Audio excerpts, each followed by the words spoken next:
Welcome to another episode of Talking Sports with Manny, and this is your host, Manny. Let's get it.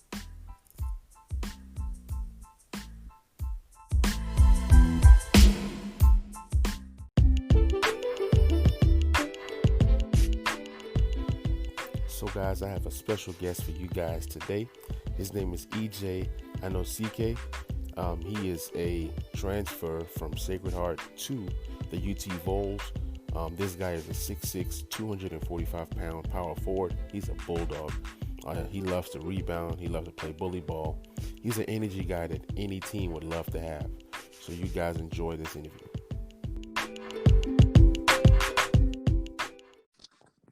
Hello? Hello, can you hear me? Yeah, I can hear you. Yes, sir. How's it going, man? It's going well. How are you? I'm doing good, man. Doing good, man. Welcome to the show, Talking Sports with Manny podcast. So glad to have you on. Just got a few questions from you for you, man. Just want to get to know you better, get the fans out there to get to know who you are more as well. So, man, I see that you're from East Orange, New Jersey. Yeah. So, I with the East Orange, I guess maybe that's why you chose Tennessee. I mean, yeah, it's really funny because orange is my favorite color, and I live in East Orange. See, so hey, perfect match right there. So tell me, man, what was it like growing up out there? It was really fun, especially in the neighborhood I live in. He's a huge Nigerian population. Nice. So I went to school with a lot of Nigerian kids, and I always been like deeply with the culture. So I knew a lot of culture just from being around friends and family. Right. And outside of that, basketball-wise, New Jersey is a great place to play basketball and compete. Yep. There's basketball everywhere. So I loved it growing up. Awesome. See, I'm from the Maryland area, so I definitely understand, that Nigerian culture and the community and, having different parties and eating pretty good and, Absolutely. having a lot of fun and just having that family feel. So tell me this, man, what teams did you root for growing up? Growing up, I was a Lakers fan, a big Lakers fan. Yeah, I'm a Lakers fan as well. Yeah, that's Kobe. Yes, sir. Yeah, I was a big Lakers fan. So being a Lakers fan, and then facing New Jersey in the finals, what was that like, man? It wasn't hard for me because I loved Kobe Bryant. So when they played the Lakers when they played the Nets in the finals. At that time, I was living in New York. I moved to East Orange when I was 5. So when they played the Nets, and I was living in New York at first, but I loved the Lakers so much. So it was absolutely against them. Well, that kind of leads me into another question later on down the line of this interview. So who inspired you to start playing basketball? My sister and Kobe Bryant. Okay, hey. Yeah. Kobe, to me, that's my favorite player of all time. I just love this tenacity. Being a Lakers fan growing up was amazing because I can go to school talking trash and I know that Kobe was not going to let me down, It was just, really, really fun. I mean, now the Pistons series and the Celtics series, the first, that first loss to the Celtics, those two series hurt, but I mean, he still pulled it off. What was your best or favorite Kobe moment? My favorite Kobe moment, I would say, I loved when he played Denver, when they had Allen Iverson and Melo. Yeah, I remember. I loved this series when he played the Utah Jazz with Darren Williams. Oh man, I was scared. Yeah, I liked that. I was scared. He went some wars, and then when he beat the Celtics, that was the best one for me because I was older. I understand the game better. Right. And then when he beat the Magic, it was like okay, but I like the Celtics one. Yeah. Oh no, that Celtics, that last championship. Yeah. That was just awesome, man. That Game 7, I remember watching it. Kobe was off, and then Artest had a big 20 points, And I Yeah. was just excited. I was like, this is the reason why we brought our test here to, Lake Show. Man, just growing up was just fun, man. Just, Kobe, rest in peace. Man. I don't think there'll ever be another Kobe Bryant. He was just so unique, and I mean, just everything about him, man. So tell me about your experiences of playing ball, whether it's high school or college. Well, growing up, my siblings they played basketball. My sister played in the WNBA. Nice. She went to Tennessee as well. I used to be a ball boy, so I've always been around the game. Oh, So nice. I was kind of a late bloomer. Okay. Cause when we moved to New Jersey, we didn't know many basketball teams or coaches around here. So Mm-hmm. when I was like 7th to 8th grade, that's when I started really playing organized basketball. So Gotcha. that was later than when my sisters and brothers played because they were playing when they were really young. So I've hit the game late, but I worked really hard and I kept working and getting better. So by the time I got to junior, senior high school, Mm-hmm. I started playing on the Adidas circuit with the Nice. firm, and I started to make a name for myself. And that was the last time I started blossoming as a Division I player. Started getting college letters and stuff Nice. after my senior year before I went Nice. to prep school. And then So do you remember your very first dunk? my very first dunk, yeah, I was Tell me 15. about it. I was 15. I was in the gym in East Orange or YMCA, Mm-hmm. and I just went over and dunked it. I was like, I think I could do it, and I just did it. That's awesome. That's awesome. I remember my very first dunk. I was playing 36, and I didn't think I can do it. I pump faked. The guy jumped. I went baseline, cocked it back, dunked on him. It was outside in the park. When you dunk outside, Yeah, it's just different. Everybody, like, yeah. oh. I was never really a high flyer, but I will never forget my first dunk. Let me ask you this, man. Who is okay? This question, okay, I like this one. What was your most memorable game in college? Oh, in college, I'll say college. I would say first the Boston College game my sophomore year Okay. because I went off that game. Okay, tell me about It was no one knows the story, so what I'm about to tell you it. Awesome. this is all like no one knows the story. So Okay. we go to Boston College, Mm-hmm. and personally, like I always felt like I was such a late bloomer that I couldn't get the high level offers coming Right. up because I didn't peak yet. Like I wasn't like they didn't see me to the player I became later in my Mm-hmm. career. Like Right. I felt like after a year later of work, I became closer and closer to being a high major player.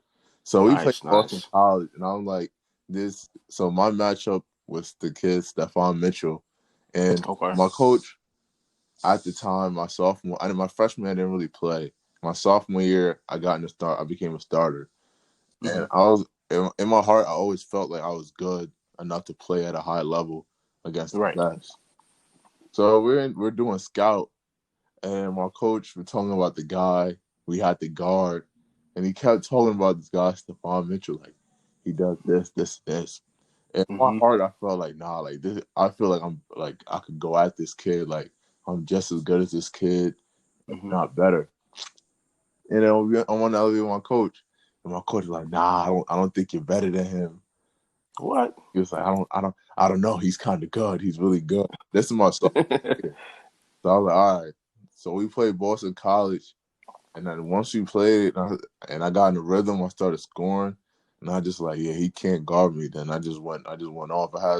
I had like 23 and 9, and, Nice. and after the game, I told my coach, "Don't ever say someone's better than me," and I love it. I never happened. Like he always bet on me after that. That's awesome, man. But That's awesome story. that was the game that really improved to me and a lot of people that I could play at a high level, especially Right. in the in big conferences. Okay. And then you said you had like another game. Yeah, after that one, that I would say this year we played LIU Brooklyn. That Uh was huh. really personal. Like It was really a big rivalry game because Sacred I Heart. saw the numbers. I Yeah, saw the numbers. What jumped out to me the most was 22 rebounds. yeah, man. How? Okay, so ESPN has you listed at 6'6" and two. I can't remember the weight, but at 6'6", then they have you, guard forward. 22 rebounds. Tell me about that game. Tell me about that game.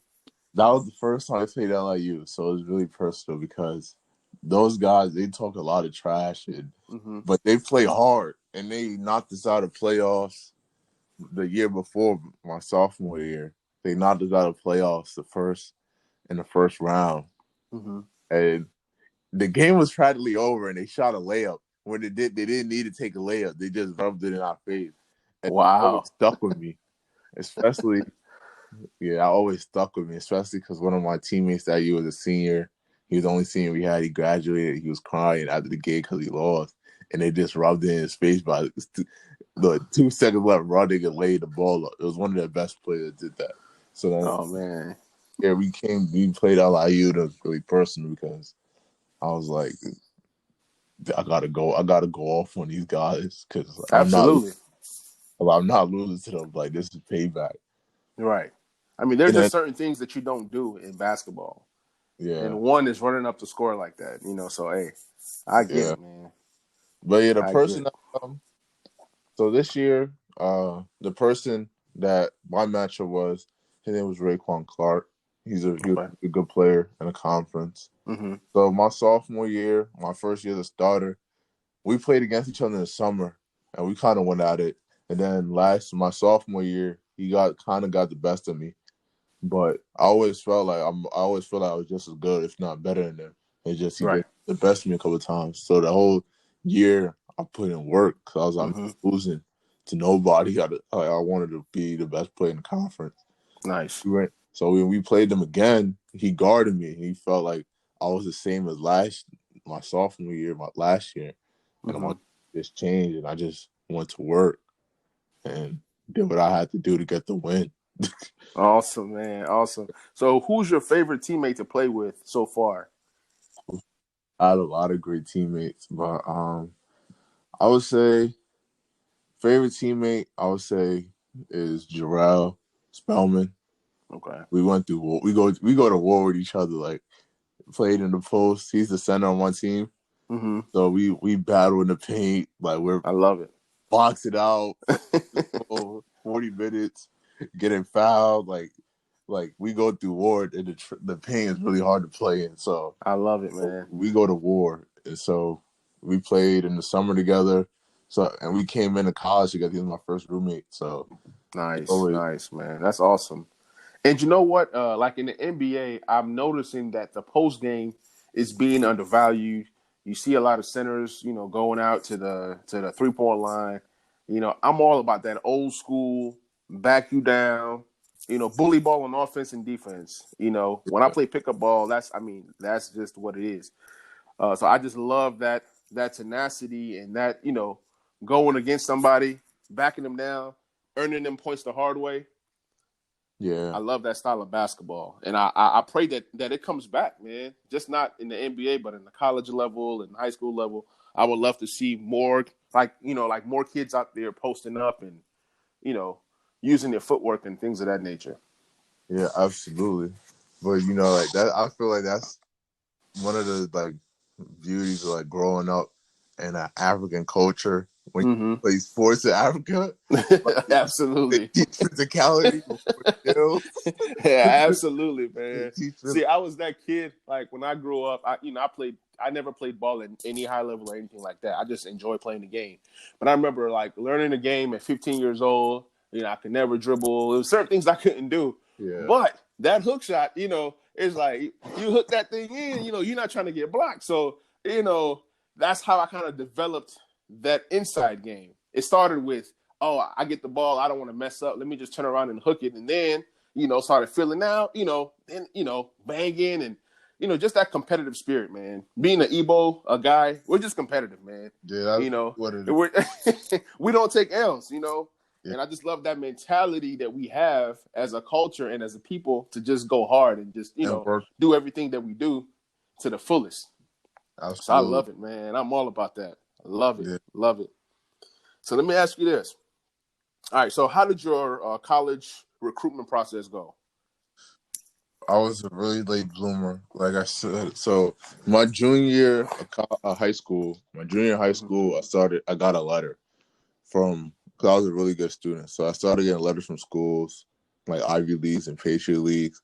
No Mm-hmm. offers, just like letters, interest letters, like saying they'll watch me. Right. And so my junior year went off. Going into my senior year, I didn't have any offers. I had D2, D3. Like scouts rating me as a Division 2 prospect at the time. Mm-hmm. Because I was overweight, but I just played with a lot of heart.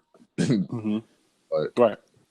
so after my senior year, I was 16 as a senior, so I was young for my grade. So after my Oh, senior okay. year, uh, I decided to go to prep school at the Mm-hmm. same time as more. So the summer going into prep school, I'm blossoming. Like all the baby fat started to go away. Like I started like chiseling out and losing, Yeah. and I started to look like a basketball player. Like I was able to like pass the eye test.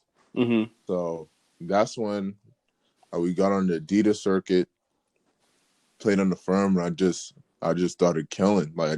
I used to work out like 2-3 times a day every day just to train for the circuit, and Mm-hmm. we were winning on the circuit. Like, and this is the third year of the program was around, and we were beating top teams like Atlanta Celtics, Team Wall, Urban, Mm-hmm. like, and this college coach was watching. I started making a name for myself for just playing hard with a hard Mm-hmm. footer, getting rebounds and getting double doubles. And then it got to the point where I was one of the top rebounders in the circuit, and I just Nice. scholarships. Like my first scholarship was from Wagner College. It was June. It was in June, Mm-hmm. the first live period. Nice. Then the offer just started coming in July. Went to That's prep awesome. school, committed to Sacred Heart. That's awesome. So you had 2 years, no, 3 years at Sacred Heart. Then you have now decided to transfer, and you've chosen the University of Tennessee. Yeah. Tell me about your thought process and why you chose UT.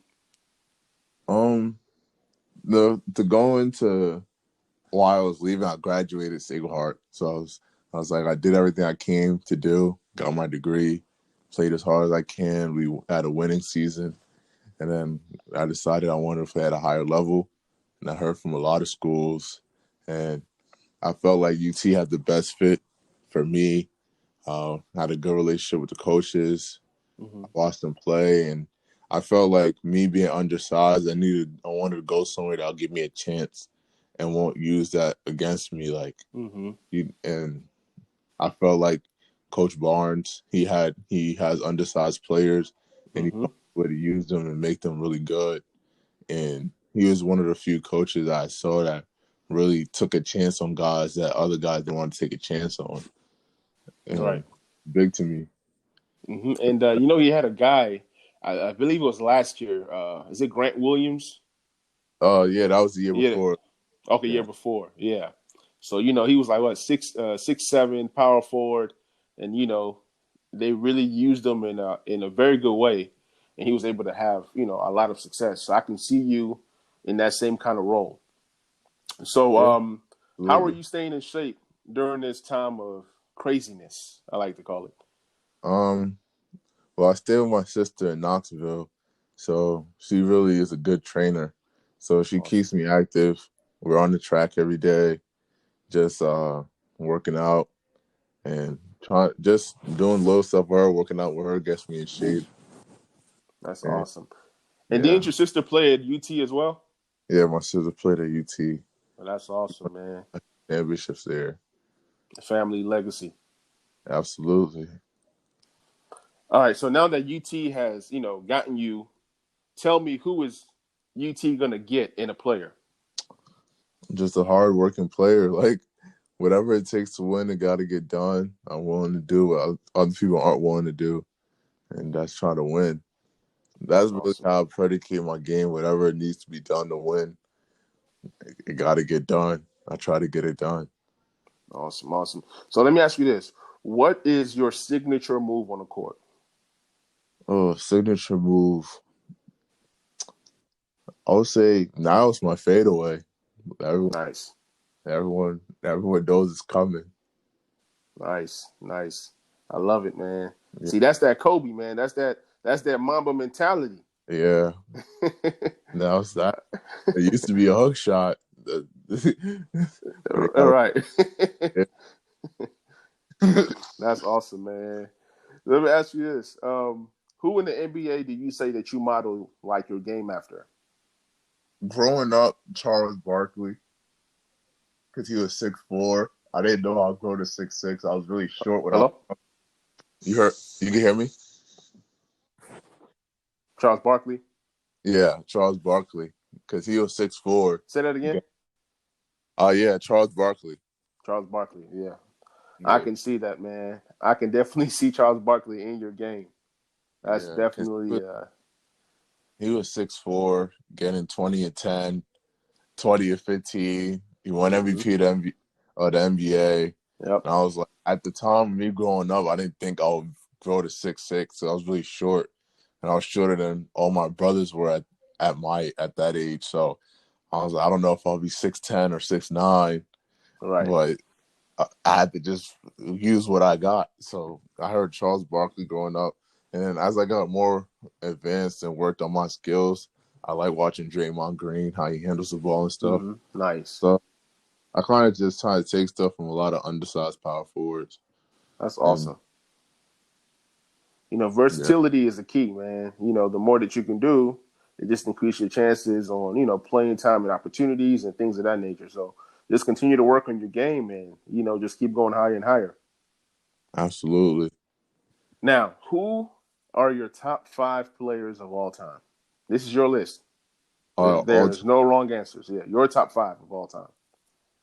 right. I'm going to say um, MJ. Okay. Say I'll say MJ. I would say Magic. I would say Mm-hmm. Kareem. Mm-hmm. Abdul-Jabbar. Then I would say Kobe, Gotta and have him then in there. you gotta have Kobe in there, and I would say Shaq of all Hey, that's a time. nice 5, man.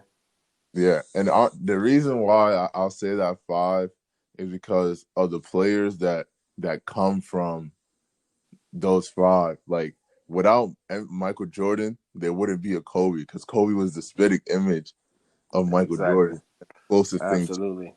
And Michael Jordan is one of the greatest and most accomplished players ever to play the game. So, Mm-hmm. and Kobe almost did everything Michael did. So, the Right. fact that he was able to do that, he ought to be in the top five. Gotta And be. through Magic, if there was no Magic, there wouldn't be no big guards. So, if you don't got Magic Johnson, there wouldn't be a Trace McGrady, the Penny Hardaways, the Grant Hills, the True. LeBron James, the Ben Simmons, like Lonzo Balls, like that. Magic started all that. That's true. And then like Kareem, if there's no Kareem, the whole like post game, the post element, there wouldn't be the Tim Duncans of the world, the Exactly. David Robinsons, Hakeem Olajuwons, because they all emulated from him. So The like, dream. yeah, exactly. So that's why I got to give credit to like those guys, like changed the game and set the foundation for the guys that came after and did it at such a high level. Absolutely. And then Shaq was just very dominant. And I see like players today that has that same dominant effect in the game as Shaq Mm-hmm. did. So Shaq is so underrated, man. Like, I'm shocked that people don't have Shaq in their top 5. yeah, Like, this is the only guy that I've seen that's in the post that will turn around and give you a facial. He yeah, like, he's one of the centers to just dunk off of the post. There is no yeah. hook Like shot coming. There's no fadeaway coming. There's no. It's a dunk. he averaged almost 40 and 20 in a series. So I was like Mm-hmm. in the final. So I was like, wow. I remember. I remember, man. Like I said, being a Lakers fan was fun. Um, we just knew that we were going to win. I mean, like in a 10-year span, I think we did 7 championships in a 10-year span, if I'm not mistaken. Yep, Uh, yep. oh No, yeah, no, no, no, no. Okay, we went to 7 and he won went to 5. 5. Yeah, Yeah, that's amazing. It doesn't get any better than that. yeah, I mean, having 7, getting 7 would have been like, I mean, yeah. if Kobe got 7, I'm sorry, let's go. I don't care what Fact. anybody has to say. You can say, "Oh well, he won 4 with Shaq." Well, he won 3, being the sole leader. And had he won 7, I think that 4th championship against Detroit, that would have been Kobe's MVP of the finals. Absolutely. Michael got the 6 and 106, but Kobe 106. got 7 and won 5 for 7. So, I mean, he was right there. Yep, He had the and longevity too. yeah. He played Kobe every had 2. game. Yeah, so I was like, Kobe was just right there. He just didn't get Right. those 2. It is what it is. You It got to is what it commend him. is. It is what it is, man. Rest in peace to the great Kobe Bryant. So, do you have anything else to add before we wrap up? Any Uh, interesting facts about you, or any thing that you're doing outside of basketball? outside of basketball, not really nothing much going on. Just staying positive. Just this whole thing's tough. My sister's supposed to get married in Nigeria, so I was looking forward to going to that. Oh man, It was prayers supposed to, up. yeah, but hopefully everything goes away. This whole coronavirus and Right. everyone stays safe. Uh, Amen to that, brother. yeah, absolutely. Yeah. Hey, well, man, I want to wish you the best season that you've ever had in your life. I'm going to be watching a lot of UT games, man, supporting you. And UT is actually one of the teams that I pull for, living in Nashville, Tennessee. So hoping Thank that I'll be able to come out to a few games if all this stuff is, calms down. You guys have a very nice and stacked team. I'm expecting you guys to do great things this year. So, man, wish you all the best, EJ. Thank you. I appreciate it. Yes, sir. Thank you so much for coming on. Absolutely, no problem. All right, man. You take care. Thank you. All right, take care. All right. Ever wanted to make a podcast but never really knew how? Well, Anchor is the easiest way to make a podcast. There's a creation tool that allows you to record right from your phone or computer, and as well as editing as well. Anchor will distribute your podcast to places such as Spotify, Apple Podcasts, and many more. You can also monetize from your podcast. You can download the Anchor app for free at the App Store, or you can go to anchor.fm to get started. So, guys, let's talk a little NBA. It seems that the NBA is coming back in July, from what I'm hearing from multiple sources. And it also seems that they're trying to play the games in 1 or 2 locations. I'm excited that the NBA is coming back. We've waited long for this, and it seems that everybody wants to play. The players want to play for the most part, and you want to crown a champion. It'll be tough to play a season and then not have a champion. So, if anything, I believe that when the NBA does come back, they'll probably play a few games to kind of get everybody warmed up, like a preseason, so to speak, even though it'll count towards the regular season win totals. And then they'll just proceed right into the playoffs. Now, I'm guessing that there'll probably be games every other day, or teams will play every other day once the tournament or the playoff starts. I'm excited, man. Hope that my Lakers come out victorious with a championship. It's been a long time coming. I'm excited.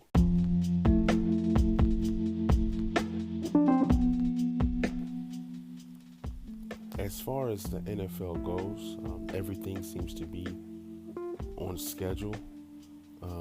It still remains to be known or to be seen if a training camp is going to take place.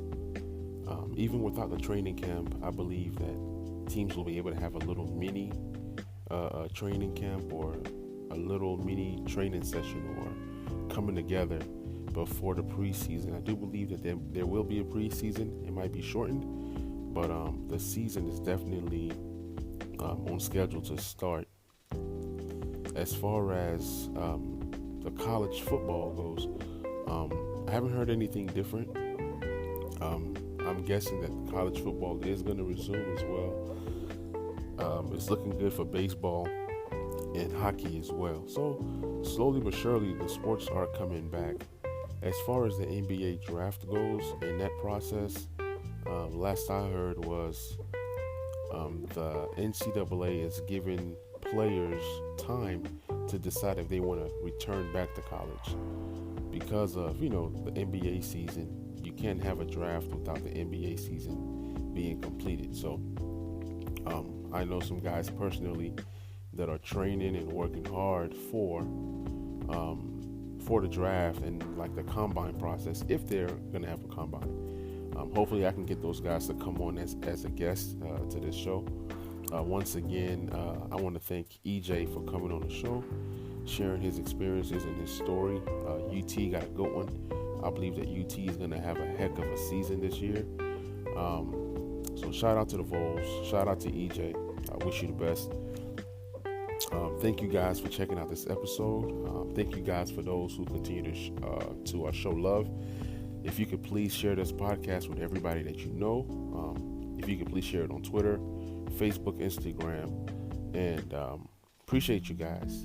You guys stay safe and you guys be blessed.